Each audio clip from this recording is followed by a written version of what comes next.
खाजगीकरणाच्या रेट्यामध्ये, जागतिकीकरणाच्या रेट्यामध्ये शहरं झाली विकासाची केंद्र, ग्रोथ इंजिन्स आणि त्याच्या मागे फरफट होत आहे गावांची आणि ग्रामस्थांची. म्हणजे हा काळ आहे हंगामी स्थलांतराचा, सिजनल मायग्रेशन. मग नंदुरबार असेल, पालघर, बुलढाणा, बीड या भागामध्ये आता 5-5 महिन्यासाठी पूर्ण कुटुंबचे कुटुंब निघून जातात, ऊसतोड कामगार म्हणून, वीजभट्टी कामगार म्हणून किंवा गुजरातकडे पालघर मधून.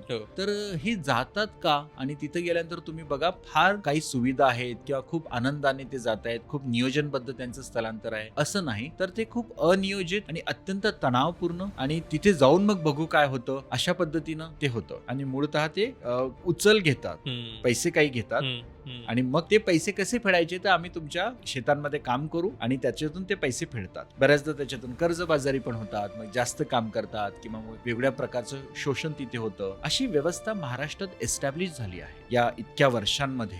आणि त्याच्यावर ज्या ताकदीने काम व्हायला पाहिजे, हे जे सक्ती काम लोकांना गावाच्या बाहेर जावं लागत आहे, का आपली ग्रामीण व्यवस्था इतकी सक्षम नाही झाली आहे? जिथे भारताचं वैशिष्ट्य खेडीच होती, ती पूर्णपणे या 91 नंतर मुख्यतः LPGचं जर धोरण स्वीकारलं आपण, खाजगीकरणाच्या रेट्यामध्ये, जागतिकीकरणाच्या रेट्यामध्ये शहरं झाली विकासाची केंद्र, ग्रोथ इंजिन्स आणि त्याच्या मागे फरफट होत आहे गावांची आणि ग्रामस्थांची.